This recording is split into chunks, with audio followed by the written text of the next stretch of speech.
Hey guys, I've been cold all morning. I've just had this chill that I cannot shake. Just walked outside, the sun is shining, it's warm and lovely, and my heart just like exploded with joy.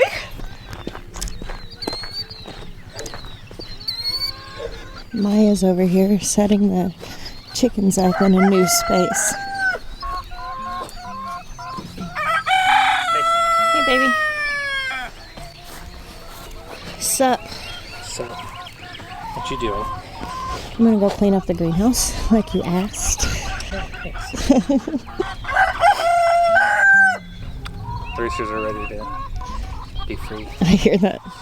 So we use this electric fencing for our chickens and have movable coops. That's from our friend Justin. He has this design. It's called the Chickshaw.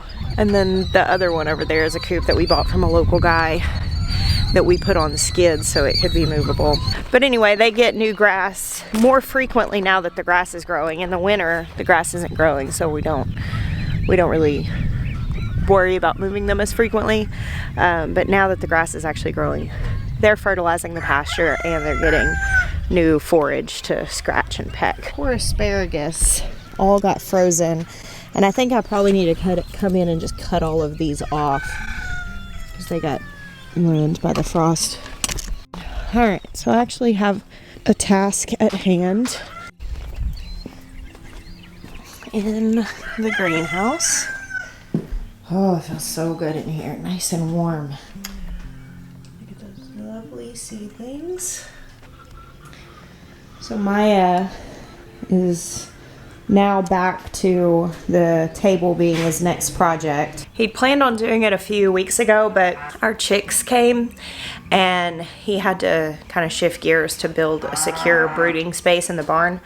So he's coming back to this, and of course I've been using this space, so it's a little messy. And this morning, bless him, he said that he was gonna come clean up the greenhouse and organize it. And I was like, I think that would be bad for a marriage. Why don't you let me do that? And I'll make your space and then I'll know where everything is. So that's what I'm doing today. So we still have the shade cloth on the roof of this greenhouse, and I think we're gonna pull it off today, fold it up and just stick it in here. It's gonna need it again, even in just like a month. But I feel like my seedlings maybe need some more sunlight. I don't have grow lights in here. I was prepared to put them in here if needed. I don't think it's really necessary. These things are growing and they're not getting super leggy or anything, but I think that they could be growing faster. And so we're gonna take the shade cloth off, at least for the next month. All right, so I'm gonna set you guys up here and just put this on a time lapse while I organize and clean my greenhouse.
All right, there we have it. Nice cleaned up space. Mostly Maya just needed the floor cleared out where he could work in here on the table. And so really just getting everything off of it is all I had to do. I did lay out some of these things that I had in a box in here that I've gotten at like thrift stores and antique stores. Look how cute that is. Not 100% where this should go, but I'm just gonna let him kind of decide. I thought this would be cute to hang up and hang garden tools on. Same thing here. I have a garden apron that I thought would be cute to hang out here, but anyway, I think it looks good in here. It's very pollen-y. You can kind of probably tell that I'm having a hard time. All of that pollen made my sinuses feel kind of angry. I scored yesterday. I ran into a Walmart here in town in Batesburg, the very small town I live near. I just had to run in and go grab something, and of course I always park down on like the garden center end and go through the garden center and just meander whenever I'm on my way in for an errand. And in the garden center they had their roses marked down to $5.61, and they still looked pretty dang good. I mean, these plants, a lot of times on the clearance rack you get plants that are just looking really rough. So I went through and I was reading all the different kinds, and it had a petal count. And so some of them were like much thinner, smaller roses, which I typically like a fuller rose. And so any of the ones that had like 35 to 40 plus petal counts, I grabbed those. All right, I had to turn the fans on. Actually, let me turn you this way. That might be a little better. I hope it's not too loud. So I want to talk a little bit about finding things like this. And now, when it comes to anything, you're going to have people who are like purists, collectors. They're about lineage and breeding and all of that stuff. I mean, like in anything that you're doing. Like, you're going to have the people who have a very high standard of how they want to do things. I don't like to say, oh, like some people will be like, oh, garden snobs or cow snobs or whatever. I don't think it's snobbish to be enthusiastic about things, and if that's your thing, if that's your hobby, like, more power to you. I think that's fine.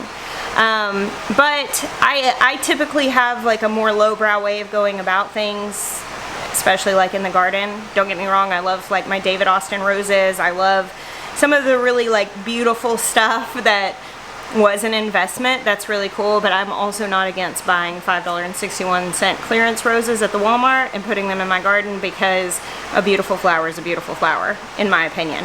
Now, here's the deal. Like, this one right here is called Queen Elizabeth, and I think that a lot of times people will think that they need to buy the expensive thing that they hear people talk about to have the best, when in fact, if you Google the Queen Elizabeth grandiflora rose, the first listing that comes up is this plant on David Austin's website for $42. Of course, usually when you're buying them off a website, they're like in a gallon pot or something like that. But for $5 to get such a beautiful rose, I think that's really great. The only thing is, when you're buying in these packages, a lot of times like Costco gets stuff like this, Sam's Club, box stores, sometimes grocery stores, Tractor Supply, they'll have roses in this kind of form. If you just search the name, usually the thing is you don't get a lot of information with this. You're not going to get a lot of instruction. But if you have the name of anything, if you have the name of a tomato or a rose or an herb or anything like that, you can find all the information you need online. You just search the name and you'll find how big it's going to get, what you need to do for it. And so I'm pretty excited for my score. I got 2 of these Queen Elizabeth ones, and then I got a couple of other hybrid tea roses. And right now I'm looking up all the names to decide where I want to put them in my garden based on how big they're going to get. But also add, though I found these on clearance for $5.61, they're only $10 usually. I mean, like, it's still a much cheaper way to buy roses. Versus necessarily ordering them online. And I like ordering things online whenever I am looking for something specific. But if you're just wanting to fill your garden, don't discount the cheap stuff just because it's cheap. Because sometimes it's just as good as what you're going to pay 5 times as much for somewhere else. So this one's Europeana. Probably saying that wrong, and it only gets about 3 feet tall, so I'm actually going to put this one in my bathtub over there, because I was wanting to put a rose in there.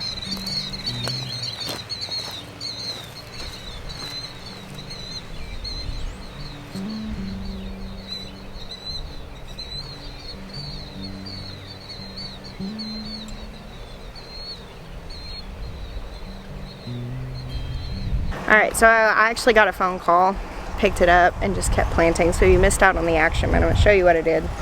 Here in the front of the greenhouse, I had some dahlia bulbs that I stuck in. They're probably going to take a few weeks to start sprouting. I guess it's a little bit of a risk because technically we could still have a frost for the next like 3 or 4 weeks. But on the 10-day forecast it says there's not.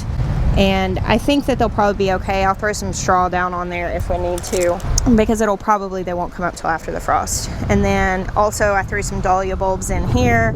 Those are actually some bare root strawberries I had that I threw in here. This is a pineapple sage. This is also frost tender, so that's a risk. Most of the stuff I planted was not. That's the only actual plant I stuck out, but we'll see. Here I've got that rose that's on the smaller side. I threw a thyme plant in, and there's a couple of dahlia bulbs there. Strawberries thrown in there.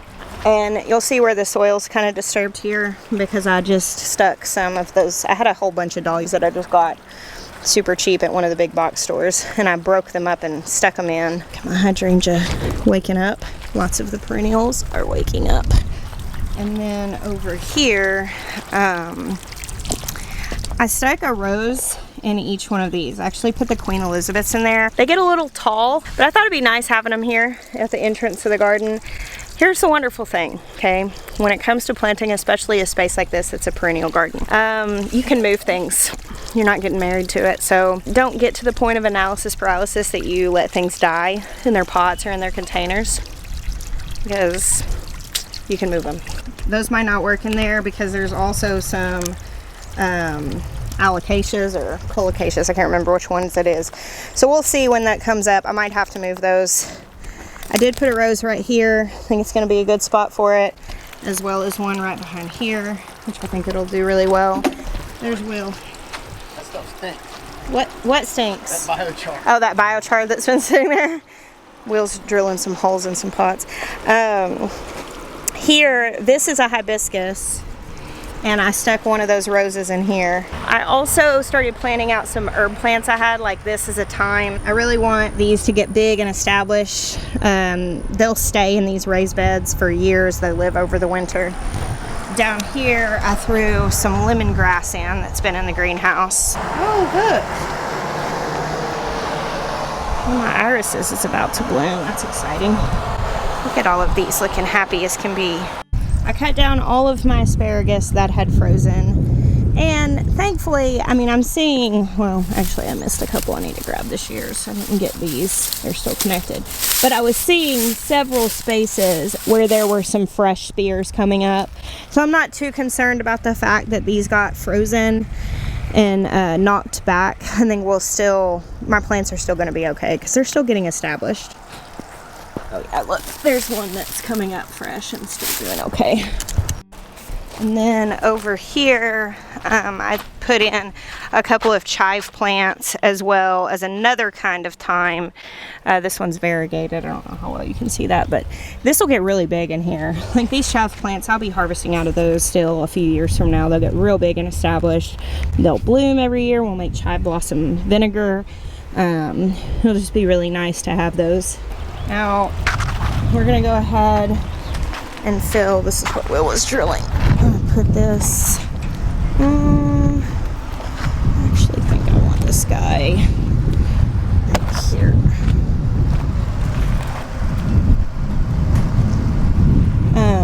We're going to fill this and plant it. I'm probably going to end up reworking this space some. It has the perennial stuff in there, and I'm just waiting to see what comes back before I replant it.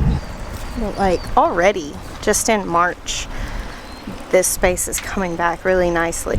So this is year 2 for the perennial garden. They say you can't even really see what a perennial garden is going to look like for the first 3 years. And Will and I were just discussing, I think it's 12 that a perennial space is fully established, 12 years.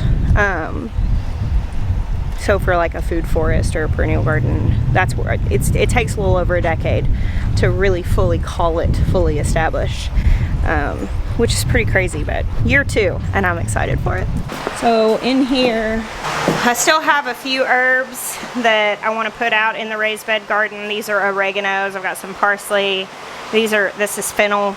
And I have a couple of mints, but these are gonna have to be in containers because mint is very much a bully. But like this is a sweet lemon mint. I've got a pepper, I've got a pineapple mint right here. This is super tropical smelling, and I really think that it's gonna make a lovely tea.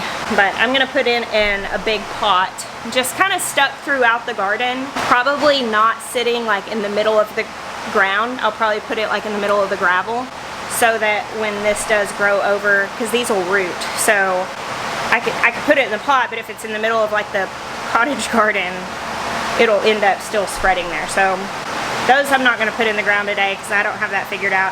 But I am going to throw the parsley in. This is another thing that planting now, I'll have it all year. It'll live through the winter. I'll be harvesting off this for a while, and then all these other herbs, the same thing. We'll be harvesting off of those for years. Well, I started the day cold. It is officially hot now, good and sweaty after getting this stuff done. Thank you for hanging out with me in my garden this morning. I'm feeling pretty accomplished, and it's not even lunchtime yet. I bless you guys. Until next time.